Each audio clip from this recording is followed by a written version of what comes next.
Hello everybody and welcome to this Marketing Masterclass session. Today we are joined by John Ellison and we're going to be talking today all about happy habits in your marketing. So before we pass over to John for a quick intro, we'll just let everybody join the session. We've got a few people coming over from the community, so welcome in everybody. As a way of an introduction, my name is Simon Batchelor. I'm one of the co-founders of Better, Bolder, Braver, and I am joining the session today from a very cold and wet and miserable Brighton.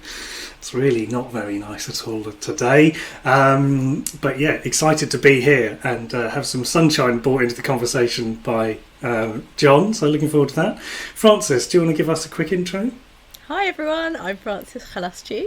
It's raining here in northwest London as well, but I have developed the happy habit of going to Barry's boot camp in Euston on a Monday morning at 8:20, which is very joyful from beginning to end.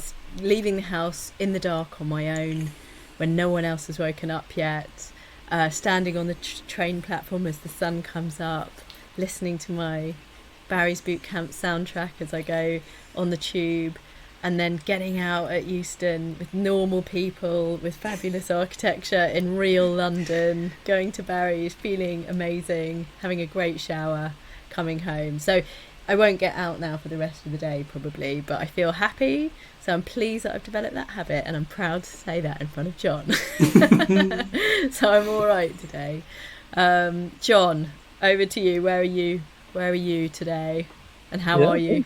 Thanks, Francis. I appreciated hearing you pronounce your last name because I've never known, but you just did a phenomenal job. I'm going to have to practice. I'm calling from a little podcast studio in Cambridge, actually, which is not my home, but I came out here this morning to do the first episode of a podcast. So we're about to launch, and that's been really fun and exciting. And I drove here from Norwich this morning. Didn't do any happiness interventions, no meditation, no yoga, nothing. Just like rushed out of the house and got here today. And I'm also shivering, Simon, so I'm with you there. But yeah, super grateful to be here and always enjoy chatting with y'all. So thanks for having me. We'd love for you to kick things off in whatever way you want, really, to sort of give us an overview of how you've come to be a happy habits expert, and how you are living it out, albeit not this morning, but in many ways in your life. Let's just get going. Definitely, yeah, sounds great. So happy habits is just a random term of a phrase that was coined out of me looking into the science of well-being, because I had a really hard time 12, 18 months ago. I was in the most stressful period of my life. It was kind of like peak of lockdown. I was living in community with some people, wasn't driving with. One of my businesses was really struggling, and like life was hard, and I couldn't change my context. And so I started digging deeper into what the science of well-being says about like what I could actually do to change the way that I felt from inside. And I was really liberated by some of the findings that kind of broke some of the preconceptions that I had about what happiness was and what it was dependent upon. And it kind of imbued me with this curious, playful spirit of wanting to experiment with different ways to boost well-being in my life. And so I started a weekly newsletter called Happy Habits, which is just condensing some of those research insights into specific things that people can do. And they're usually quite small, nuanced things, not stuff that you'd really imagine would actually help you build lasting well-being in your life. But the science shows that it works, and I have found it to be incredibly beneficial for me, and had good feedback from other people in the community, and I've had lots of fun with it. So that's kind of been my journey, starting with the weekly newsletter. I'm going to turn all of these habits into like a deck of cards at some point, so that there can be a physical artifact that people can kind of play with and see, wow, I didn't realize there was this whole plethora of specific behaviors that I could do to be happy. And maybe, I can try some things that I haven't tried before. And so that's sort of how I stumbled into the world of happy habits, was just a personal journey and exploration. But I think it's kind of set me on a path of exploring life in a completely different way. And so, yeah, super grateful to share how that's influenced how I do business and how I approach things like marketing. And was really, yeah, happy to brainstorm ideas with you guys. I remember a few months ago, I was like, oh, I want to get this happy habits thing out into the world, but like, I hate social media and I really don't like marketing. Like, what do you guys think we could do? So that has been a kind of a fun thread in conversation. I feel like I've kind of found some interesting places that really resonate with me. So that's some of the background, and yeah, happy to take that wherever we can go in any direction you all fancy. Well, one of the things that was really important to me, which we talked about early on, was this idea of having to be happy. And I said to you, John, we don't all have to be happy all the time. How are we going to talk about happy habits without people in our community or outside our community thinking that what we're saying is you ought to be happy all the time? So can you talk, because you answered that very well at the time. Can you talk now to the idea of happy habits within the reality of we don't have to be happy all the time? Totally. Yeah, totally. So I think there's a misconception of happiness and happy people of being like positive emotions all the time, which just isn't real. And like, it's not something that we should aspire to. But in the kind of medicals realm, or not in the medical, the research realm describes happiness as sort of subjective well-being. Just you in yourself reporting that you feel well in different aspects and dimensions of your life. And I think really that's what we're talking about, is overall well-being in ourselves.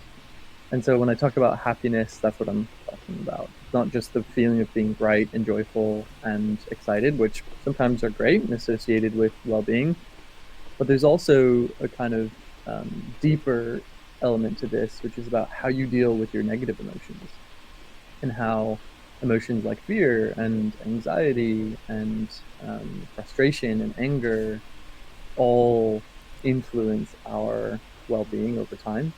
And I think even more so than the positive emotions, have a bigger influence on our kind of long-term well-being. And that's been a huge period of growth for me as well. So I don't know if that answers on what you mentioned, but that's kind of how I'm looking at it. Well, it feels like self-compassion. It feels like the bigger picture awareness, naming something as a happiness. Hey, Carlos, just getting into it.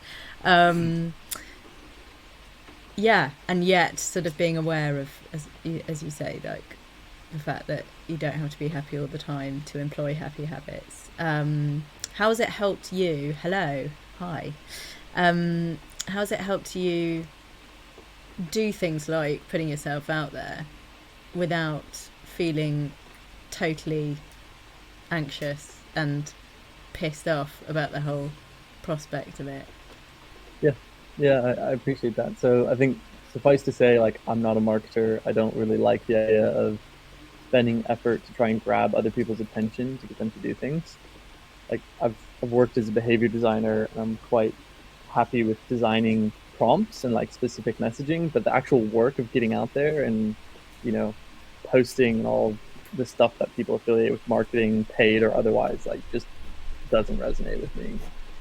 And so really there's kind of a few fundamental tenets in the research literature. One of them is around flow. And so it's found that people who experience a state of flow, which I can define in a second, tend to have higher levels of reported subjective well-being in their lives. And so I was really looking at, okay, you know, what are the experiences that I have that are really conducive to flow to me?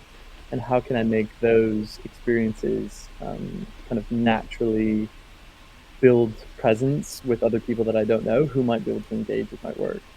And so I haven't actually done a whole lot of marketing on happy habits, because in this pursuit of discovering what happiness looked like for me, I ended up stumbling on a kind of deeper thread of work that I've been pursuing for a long time, which is how I would respond to the climate change or to climate crisis in a meaningful way at scale.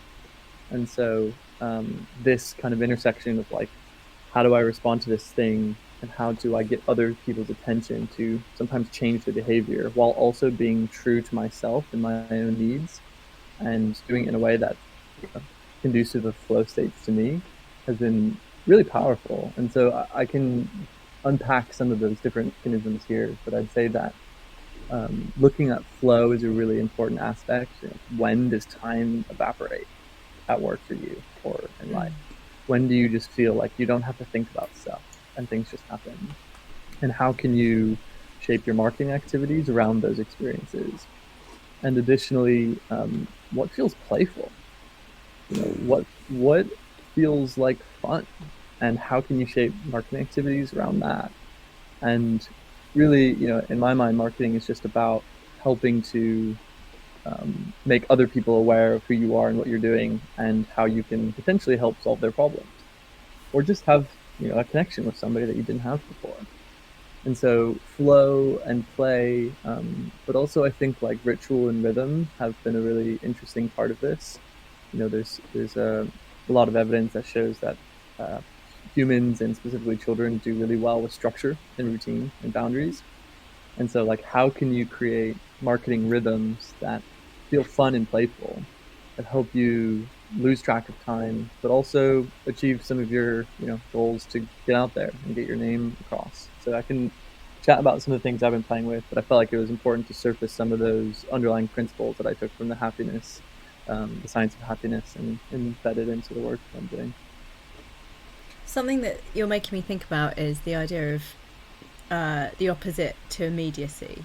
Not delayed, because that has negative connotations, but there's something of developing habits that feels to me to be in connection with marketing when you're not desperate for somebody to give you money for something now. And in fact, I had a client this morning who is not in a position right now from a confidence perspective to ask for money for what they're doing, and so naturally feels that they should not be trying to do what they want to do, and yet it's doing what they are brilliant at doing in many relationships in their life, enough that I think they can call themselves a coach with confidence. It's just that they're not necessarily at the sort of selling the service point. But it's marketing, because, as you say, they're getting to know in themselves what it is that they want to talk to people about by way of a service to people. And in due course, their confidence will build such that they can perhaps, the exchange will be financial as well as energetic and flowsome. When you're building a habit, how do you sort of imagine an end goal? What's your work every day in terms of some sort of vision for what you're hoping to achieve, and sort of what's the timelines? Yeah, you raised some really interesting pieces there. So this is coming from the work of DJ Fogg, who's the author of Tiny Habits, and I recommend any coach who's interested in changing people's behavior to check out Tiny Habits. DJ Fogg talks about habits being those specific things that you do at various frequencies. Sometimes it's daily, weekly, monthly, sometimes it's just once, that help you fulfill those aspirations, those longer term, bigger goals and ideals. And really the first stage with any change initiative, either individual or organizational, is to get really crispy clear on the aspiration.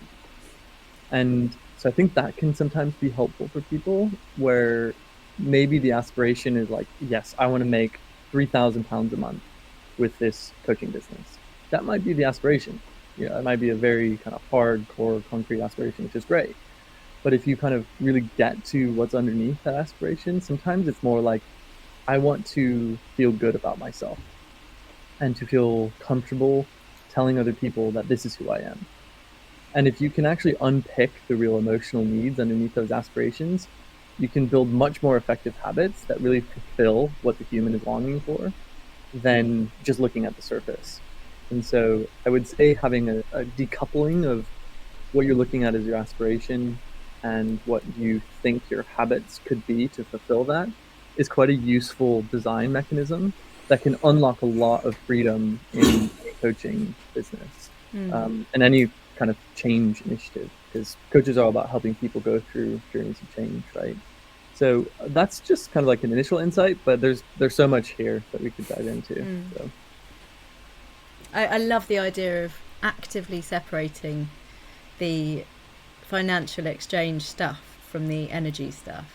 And, you know, we talk a lot about ideal client in the sense of what are you looking to surround yourself with in terms of energy back to you, as well as, or as much as, think about an ideal client so that you can target a group of people, because then those people will be clearer that you're for them. And, you know, that flow back feels to me at least half of the work in terms of the concepts of marketing.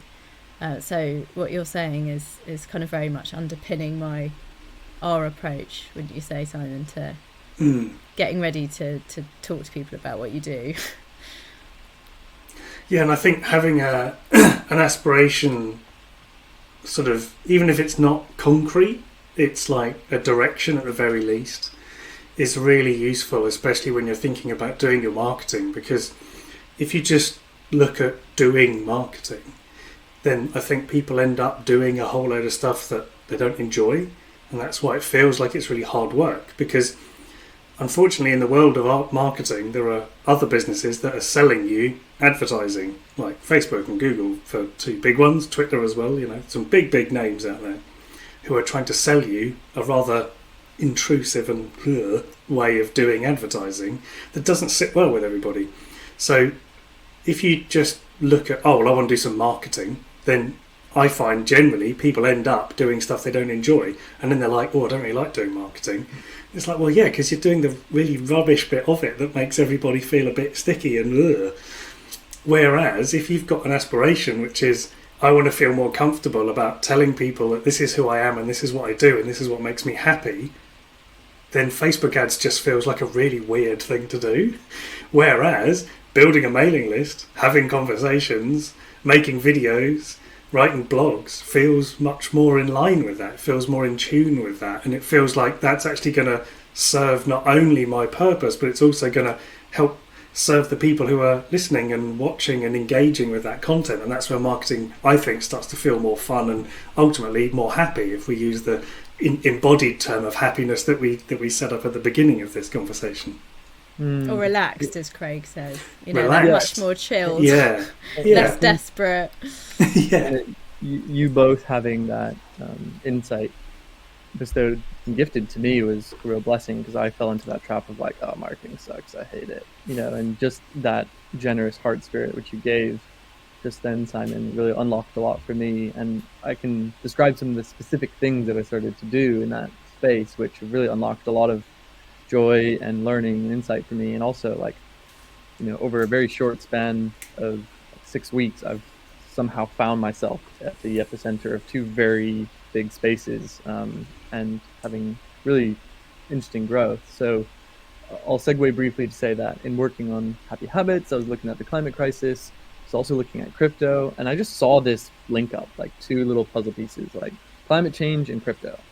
And so I just started playfully exploring this intersection, because I felt my intuition was leading me that there was something there. And I was curious, and I was like, I want to build a list of all the people who are playing at this intersection. So I built a little directory website, super, you know, quick, using a no-code tool in a Google spreadsheet. Anybody can do it. Put it out there on my Twitter bio, and, you know, now I seeded like the first 18 listings. Now there's over 70, and that's just things that other people have contributed to. And yet when people look at the listing, they sort of think that's all me, which it's not. It's just like the community saying, oh, this is a useful tool. And so just from that first starting point, I then began to have interesting conversations, and I was just like, I want to talk to all the interesting people in this space. I'm going to do a podcast.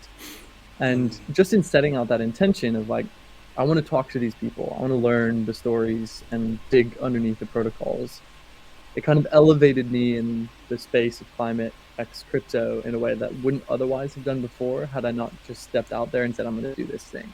And so I think a lot of marketing is just about having the bravery to say, I'm going to do something and take a risk and see what happens. And it might not work, but like, let's try it.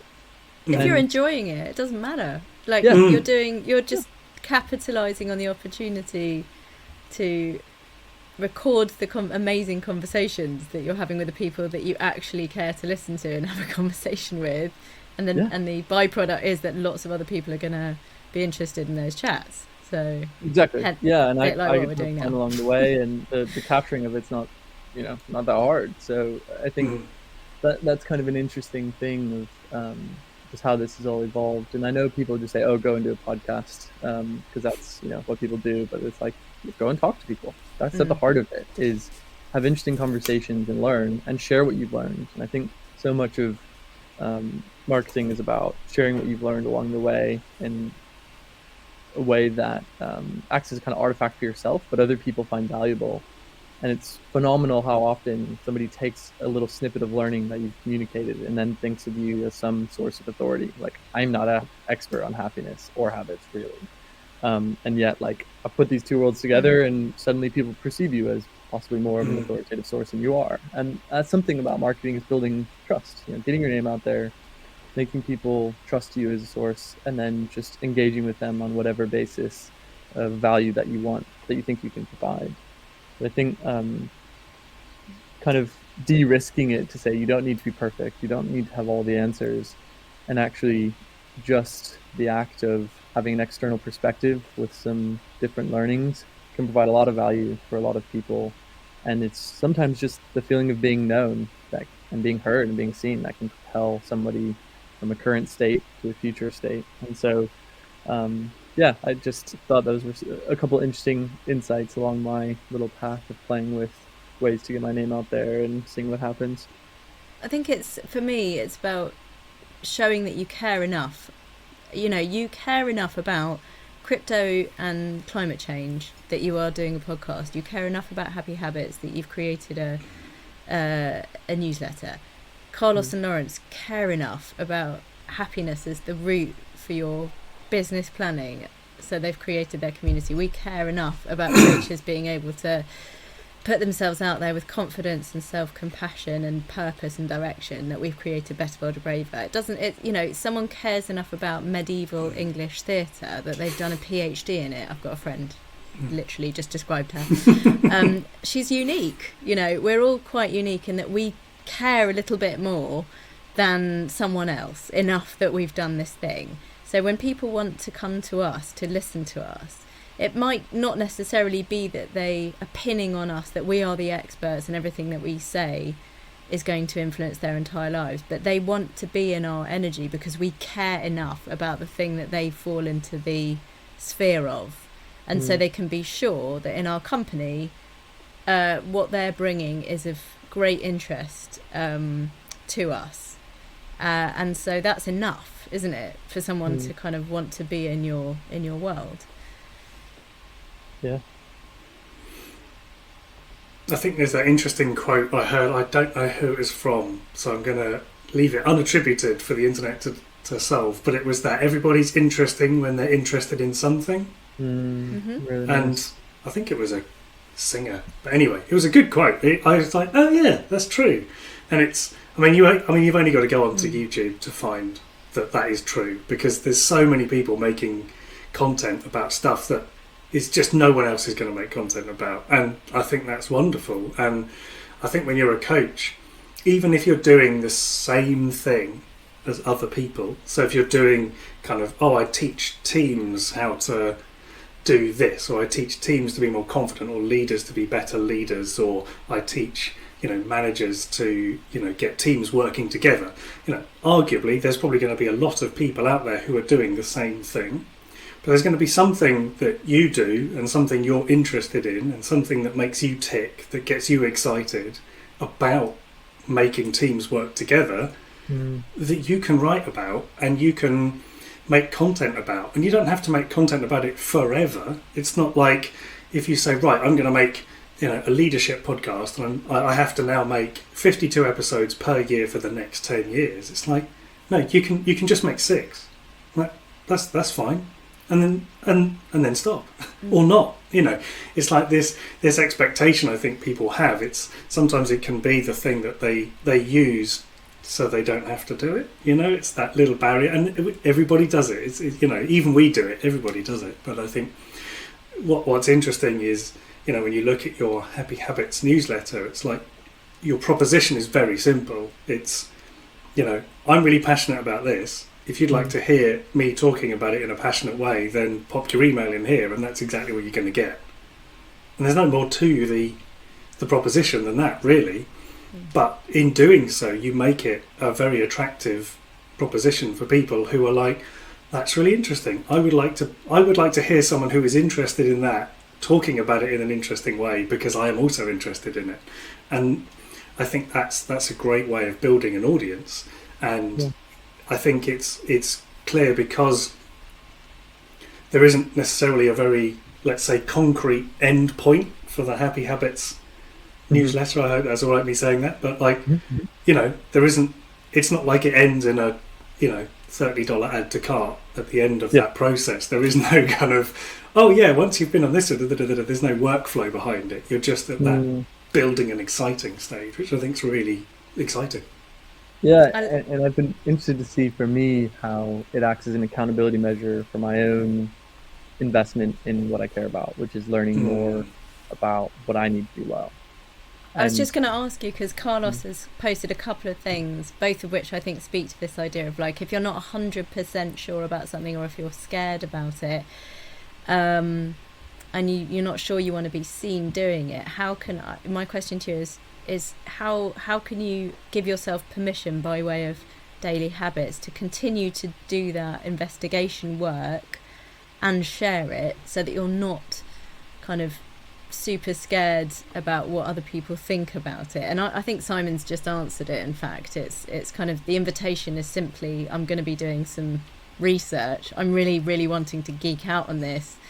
I'm not telling you there's anything more to it, but if you're wanting to witness that, happy to be transparent about what I'm learning along the way, kind of thing. Yeah, but I think there's two things underneath that. So one is, what are you afraid of? Like, if you're scared of putting your head up there, you're probably scared of failing in front of other people's eyes and being rejected, which is totally legit. Because, again, an insight from the happiness literature, when we are rejected, we actually feel pain in the same parts of our brain as when we have like serious physical injuries. And so this is a core feature of our mind. We've evolved to survive by being in tribes with other people. And when we're rejected, like, it's threatening. It can be fatal. And so holding that self-compassionate presence and saying, I see you, fear. I recognize that you're afraid. And I'm here for you, sometimes in itself is a really significant unlocking to then give you the courage to go and do something.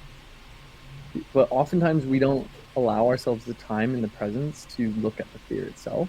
And we never get to that place to comfort what really is like our inner child, who maybe was rejected, who maybe was laughed off stage, who maybe was, picked last in line. And I think sometimes it's that deeper inner work to address the heart of fear and then go forth that really allows people to break beyond that surface of the parapet and speak confidently with others, and to say, like, I don't have all the answers, but this is me and I'm having fun. And so I think that could be a nice unlocking. That's the first piece that comes to mind, Carlos, and I so appreciate you asking. The other one is kind of a weird one, but like, in the whole world of crypto, there's this massive space of people doing stuff anonymously and creating like fictional personas. And I think there's actually something really nice and playful about that.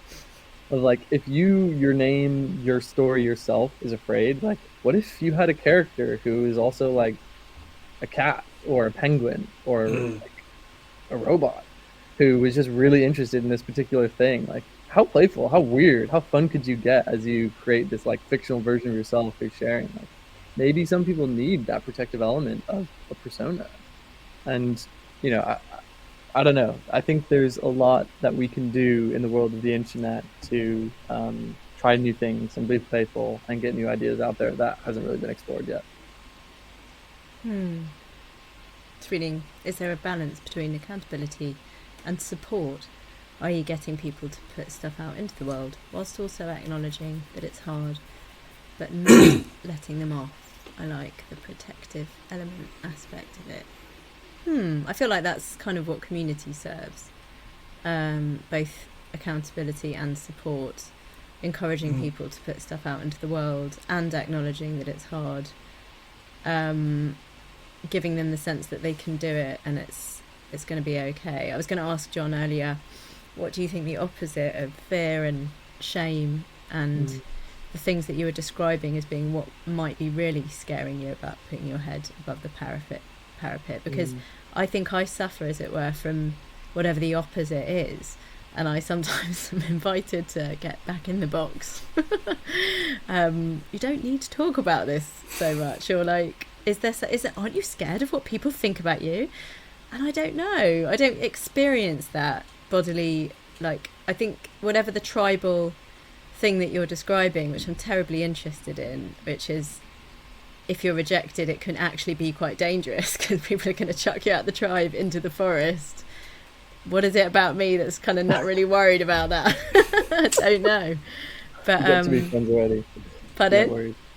You got enough friends already, you're not worried. No, I don't know. Maybe it's like, it's either self-sabotage or it's, I quite like the idea of being in the forest on my own. I don't know. But for whatever reason, I'm not so scared of being seen or being scared, but that doesn't mean that I am doing a great job of developing everyday habits to actually continue to be transparent and show up and be directionful and purposeful. Peter, who's done a lot of work as far as I understand in some of this stuff, is asking, is it a history of displacement? Because that's what it was for me. I'd love to hear more about what you're referring to, Peter. I'm wondering if John can figure it out. Or you can come on up here and chat. Could do a spontaneous one. Are you scared of putting your head above the parapet, Peter? Would you like to join us? I'm wondering if Peter's referring to... Now look, this is either... I mean, I'm not that scared because I have a history of being... I was exactly going to go to that. Being Jewish... My people have been displaced. There's a joke amongst Jews, which is, we always seem to get rejected. keep getting pushed out of wherever we are. Oh, you're Jewish as well. Fabulous. There you go. So yeah, when you're Jewish, you get displaced a lot. You have done for thousands of years. And so maybe it's, I'm not that scared because I'm just going to get chucked out of this place sooner or later. So I might as well just show up and do my thing. I don't know. Does anyone who is not Jewish feel these things? I think. Go for it, Simon. I was just going to say, I think there's a sort of, there's like a catch-22 because when you are a coach or you're sort of aspiring to inspire or lead or sort of educate or whatever that word is that you want to associate with your coaching work, guide people through that change, there is an element of needing to sort of present yourself as that guide, and that does take a confidence. And I think there is an element of perceived safety in numbers. So if we all do the same thing over here, then people can come to us and they can choose between us, and there's a certain amount of safety in that. And that's why you never buy anything exciting in a supermarket, because only disappointment lies in a supermarket, because it has to fit in. You can't buy long triangular products. You can't buy exciting handmade local stuff because it has to fit in with the boring stuff. So it's that the same is true with coaches. If you're just the same as everybody else, then you're just a boring coach. There's no fun there. It's just, oh, you're a fine, okay, great. Well, there's 10 of you, and now it's just boring. But if you've got someone who's like, oh yeah, but I've got this fun podcast, or I do this quirky YouTube channel, or I've got this blog where I write stuff that sort of challenges the status quo and it is a bit different and it's not like everybody else, then you've got this, you are putting yourself out there. Now, to some people, that's going to be, oh, that's exciting, that's interesting, that's different, I want that. But to some people, they're much more into the kind of, no, I just want the safe, standard, boring thing. So I think it's almost like you attract what you put out. And for some people, taking that first step means moving away. It almost means, thinking of the tribe thing, it means leaving the tribe. Yeah. Being like, I'm going to go over here and start my own thing, and some of you can come with me. Not all of you will, that's cool. And there's that. So maybe, Francis, your thing is like, well, subconsciously maybe you're like, well, I'm used to just moving out of the tribe and going and starting my own thing and doing that. And in doing so, you are more confident about putting yourself out there. And maybe there's something around that in marketing of just like, all the pressure is to stay the same and all huddle together, when actually maybe deep down we actually want to run over there and do our own thing.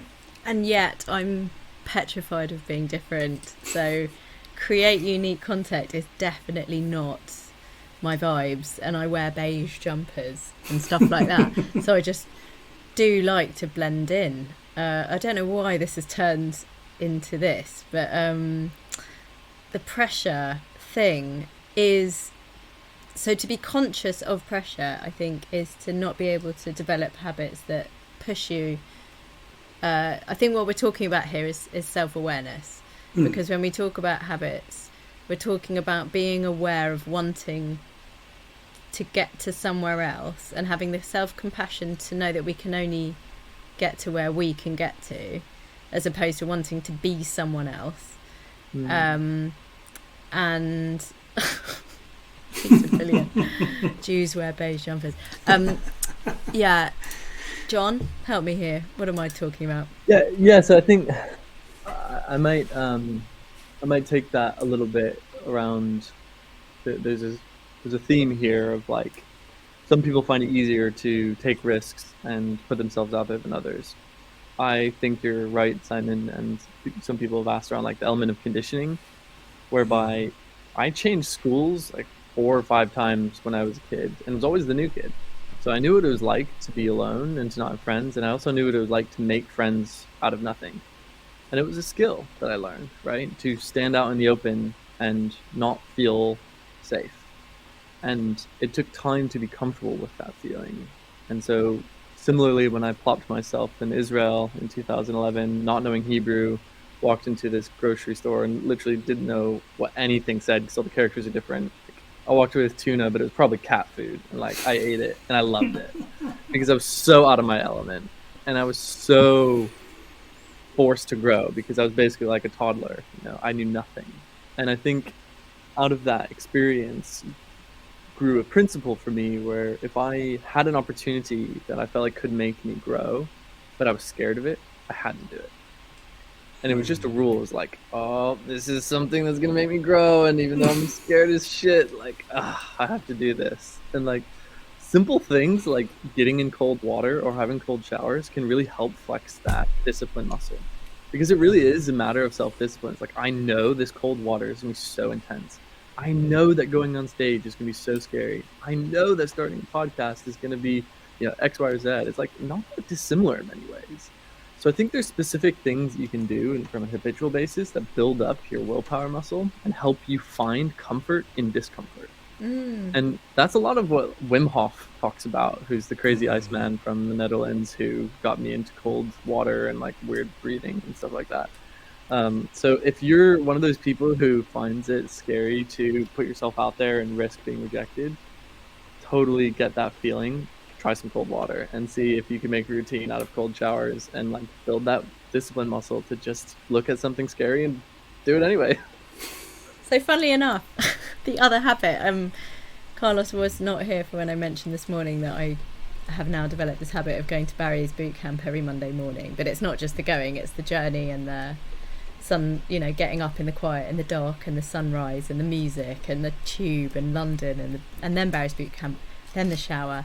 But what I didn't say is that I now have taken to having a 30-second freezing shower at Barry's, right? So this morning I was doing that and I thought to myself, why the fuck am I doing this? It's so horrendous. But it's that fear, like I wasn't sure if I wasn't actually about to have a heart attack because I just ran 12.5 as well in the class. And I was like, is this okay? Like, am I in a scientific knowledge position to be able to say whether or not this is okay for my body? But there was something about going, it's that sort of, excuse my French everyone, but it's that fuck it approach. It's kind of like, fuck it, I'll give it a go. Is that self-sabotage? Is that self-harm? That you might spend 30 seconds in a slightly too cold shower, not quite knowing what it's going to do to you. But then, of course, it's a bit like when you're younger, if you dabble in drugs, you don't know. And that's completely irresponsible and not something I'm advocating whatsoever. But it's that thing of you don't quite know. And when you're younger, you're an idiot. When you're an adult, you can have a cold shower. You're probably not going to die. Again, Sorry, I'm not a doctor. God, You're I'm definitely going down not a gonna weird die. rabbit hole here. We evolved taking cold showers. Hot water's a new thing. You're not gonna die taking cold showers. But yeah, so I think there's an internal gauge there of like, don't force it.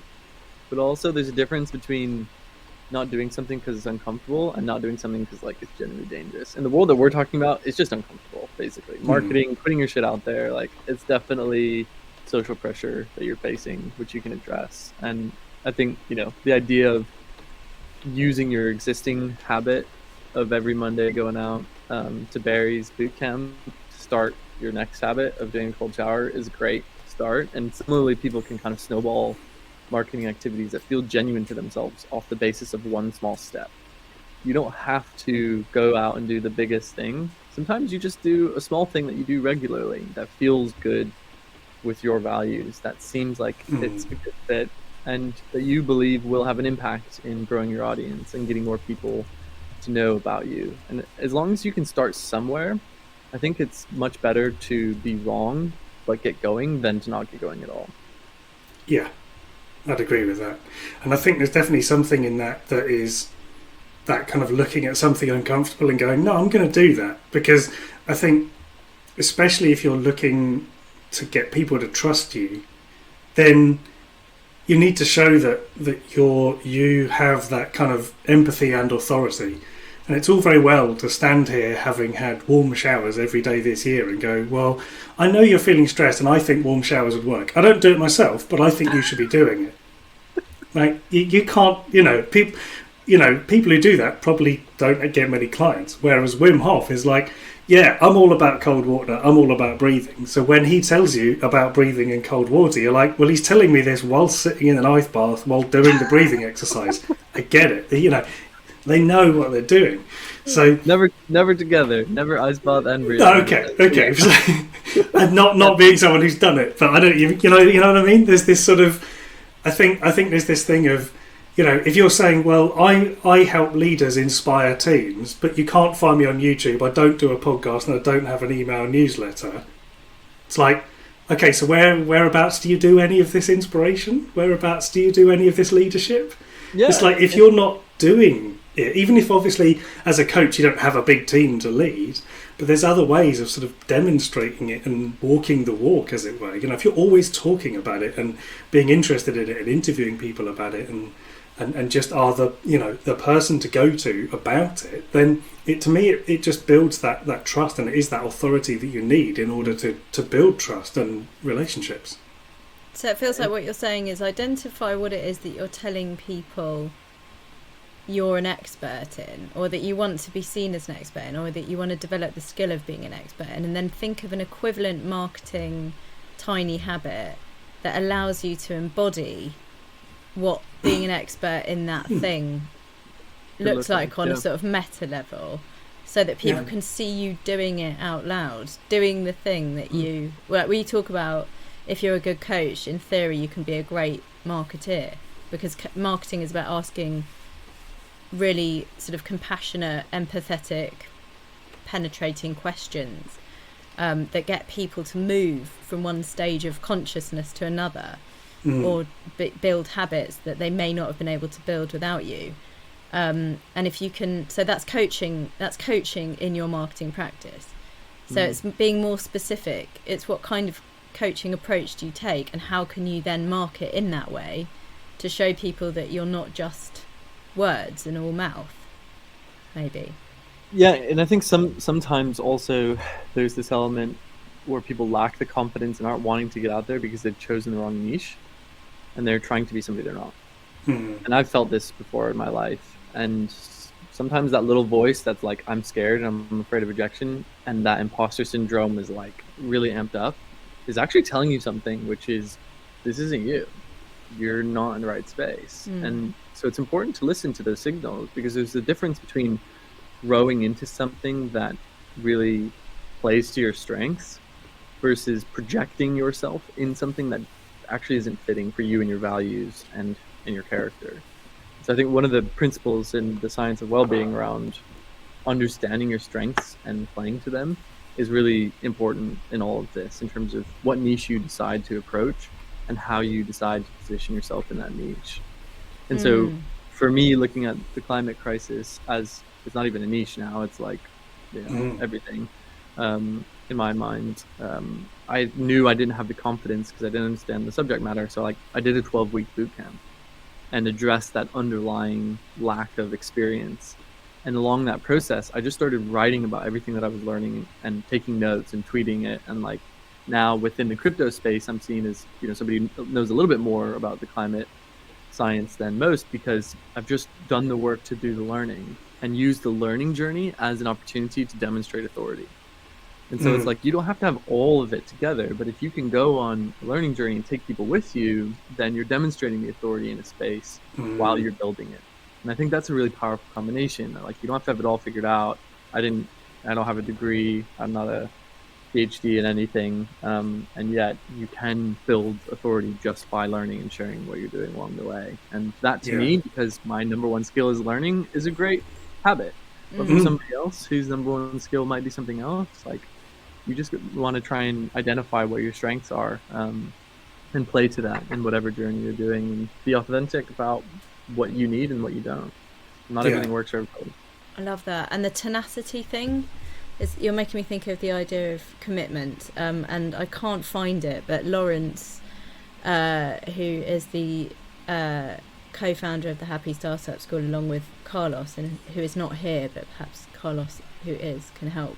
I can't find the post on LinkedIn in which Lawrence talks about the fact that he is going to be posting for the next 50 days on LinkedIn, just because he wants to show up more on LinkedIn.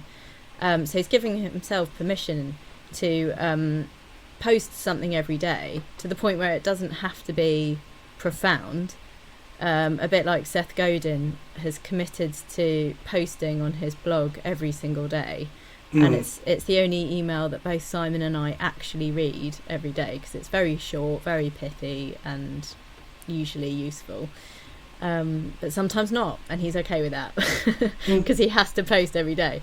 But I wish I could link to Lawrence's LinkedIn post, but if you just look at Lawrence McCahill on LinkedIn, you'll see that he's posting frequently, and that's demonstrating that he is willing to show up, willing to kind of put stuff out there.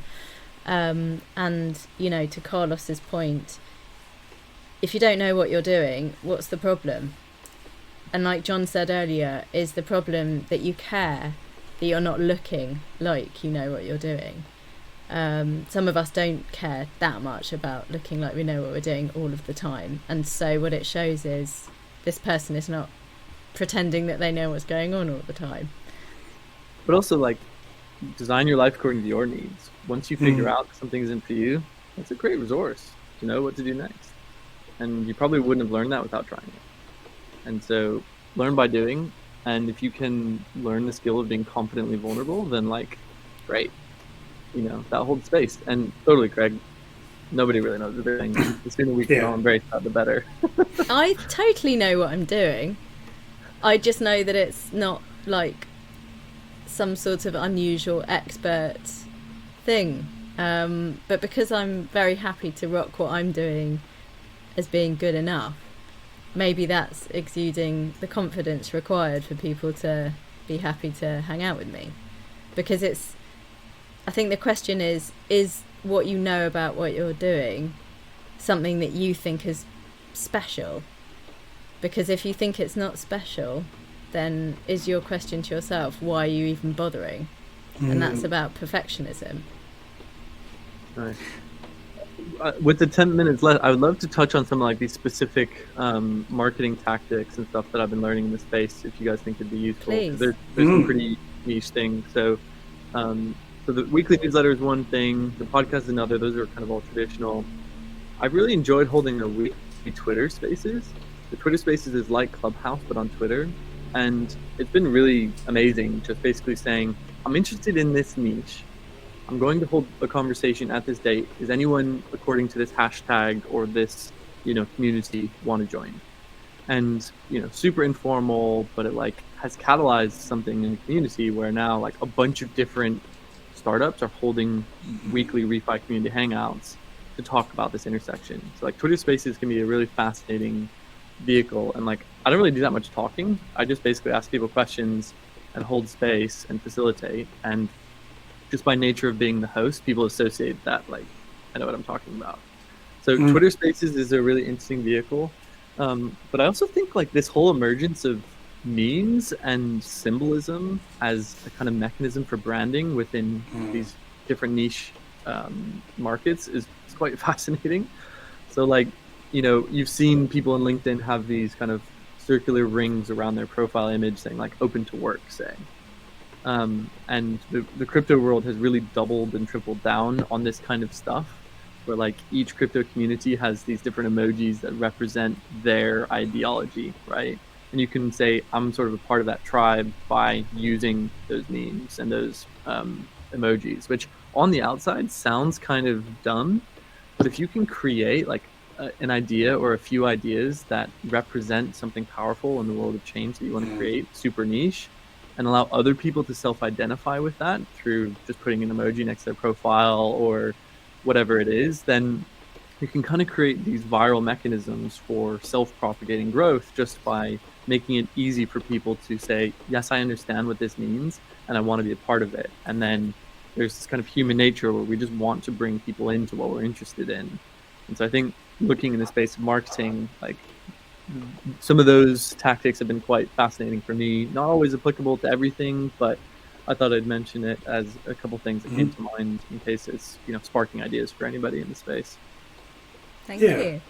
I mean, I think it's interesting because it is that thing of putting yourself out there, and it's you know what you're saying with the sort of memes and the emojis level is like, you know, people like us do things like this, and it's that you know, so come join us, and you know, I'm proud to say that I do this and I think this and I am this, so therefore, you know, some people will come with you, and I think maybe there's an element of that. You know, looping back to a few of the comments here, which are like, well, what if people don't like it? What if people judge you? What if people laugh at you or whatever? Then it's like, well, ultimately, maybe you're in the wrong tribe. You know, if you're hanging out in somewhere where an idea you've got isn't going to go down well, then don't tell them about it. Go and tell some other people about it. That's the joy of the internet is, you know, previously you were restricted to the people you could physically reach within half an hour's walk or, you know, a few hours drive, right? But now on the internet, I don't have to hope that out of my friends they find me interesting. Like my close friends that I know from school, like none of them really are interested in what I'm interested in for work. We have a lot of other things we're interested in, but previously that would have been it. You know, there's that limit physical. But now we're on the internet, we can get to more people. And I think it's that thing of that sort of don't ask people who haven't been where you're going for directions. Nice. You know? So it's like, yeah, my mum isn't going to subscribe to my podcast. That's cool. It's fine. If my mum doesn't like what I do, that's fine. She's still my mum. But it's not like, I think people get hung up on what very close people think. And it's like, I don't care what any of my friends think about what I do for work because I have my own opinions of what they do for work. And we very rarely talk about it because they're quite different. But we have a lot of people who listen to our podcast episodes every week. We have lots of people who come to these conversations every week, you know, and we can reach them via the internet. And I think it's that to me is the fun of it, is like, actually, do you know what? I would quite like it if someone didn't like what we were doing, because then we can have a conversation about it. It's just another opportunity to have a conversation and to understand someone's viewpoint and learn a bit more. So I think maybe it's time to reframe but what if, you know, and if someone goes, oh, you don't know what you're doing, you can just use Craig's response. Does anybody know what they're doing? If you know, why don't you come on and tell me about it? Let's invite someone on who's challenging you to have an open conversation. Really nice. And when people shoot you down, let's say they're family members who don't understand, and they ask questions or their fear about you putting something out there doesn't sit with their the history that they understand to be okay. There's a few things in there. One is, how can you do a tiny little bit of what you know is good for you every day so that you can carry on with the practice and not be weighed down by someone else's judgment. And also, I think what I do, as opposed to invite them on the podcast, is try and think about why they're reacting in the way that they are, so that I can better understand the dark side of what I'm saying might mean to someone. So when you're marketing, if you're able to imagine how it's going to be received from various different perspectives, you're going to be better off in terms of crafting the content, because you can be mindful of how it's going to land with people of different levels of consciousness around this stuff. So there's a self-preservation of how can I continue to do the thing every day that's going to make me, as John has so nicely articulated, feel not like an expert, but able to kind of continue to learn about this stuff. But also, what can I learn that's going to help me help others who are completely unaware? Sorry. Yeah. No, it's really, I resonate with that a lot. I think there's also a kind of emergence of a heart space that's taking these massive divides in ideology and holding safe conversations. I think there's a real big opportunity for that. Like you said, Simon, if somebody really strongly disagrees with you, tell me about that. Like, what's that doing in you? How does it feel when I say that term? And I think if we can begin to create safe spaces to have hard conversations with people who disagree, that there's so much value in that, whatever niche you're looking at. Because the world we live in is a bunch of echo chambers that just sling insults at one another. And I think there's a great opportunity to become thought leaders by creating safe spaces that hold divergent ideas and make it okay to disagree. And I think sometimes, like when people vehemently oppose what you're doing, it means you're onto something. And it also means that you have an opportunity really to get someone by not reacting in anger, by not reacting in defensiveness, by seeing potentially an underlying unmet need that they have, potentially an underlying unmet need that you have that was embedded in whatever you said, and taking responsibility for it and be like, hey, totally, like I put that out there and I wasn't really fully considered. I was rushing today. Thank you for bringing that to my awareness. Like, I'll take that forward next time and be more considerate when I communicate. That's the kind of space I think that we all really have the liberty to inhabit, that would just make, I don't know, all of our lives a little bit more of a life-giving place. I think what you've done is I think we're all talking to something personal here around the houses. We're all maybe thinking about a personal situation that we can't possibly mention online, but for some reason are all connected in some way in this conversation, which makes me hopeful that everyone who's here in the chat and listening live, I should say, or listening on repeat will also feel. And I think that serves to demonstrate how these happy habits are not just a kind of trite, let's be happy thing every day, but back to that question of it's okay not to be happy all the time, but if we develop a practice in our marketing, outside of our marketing, we'll get to know ourselves better, we'll get to know other people better, and we'll have the kind of courage to continue to show up in a way that's going to serve us. That's what I'm taking from this great conversation with you, John.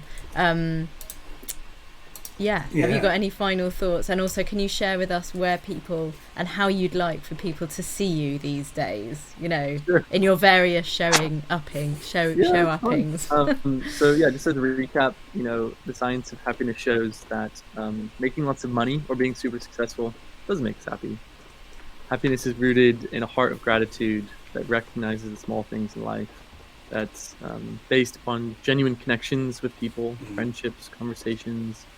And if we can build habits in our lives that help us see who we are, see who the world is around us, and kind of share what we've learned along the way, it's a good way to be a part of a tribe, but also to help lead a tribe. And so if you're looking at doing stuff for marketing, don't do what doesn't resonate, what doesn't sit well with you. Push through and find what does. And you might be able to find some routines, weekly or monthly or otherwise, that help you build a following and reach whatever aspiration you're striving for. And happyhabits.fun is now a monthly newsletter, not weekly anymore. And then this is my, I'll say, metaverse identity emerging in crypto land, where I talk a lot about climate change and crypto, and those are kind of the main spaces. But yeah, thanks so much, Francis and Simon. Nice. Love to see you all. And We love Carla, you. Thank you, John. You too. Love you guys. Great to Thanks chat very to much you. for joining us, Thank John. you. Thanks, everyone. Great to have you here. Wonderful. Thanks very much, everybody, for listening and watching, especially if you are watching on repeat.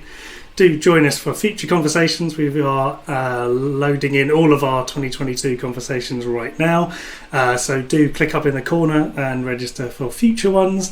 And if you'd like to check out the conversations that we're having in the community, do click on the little button just below where you can check out and join the community. So thank you very much, everybody, for listening and watching. And we'll see you next time. Bye. Bye.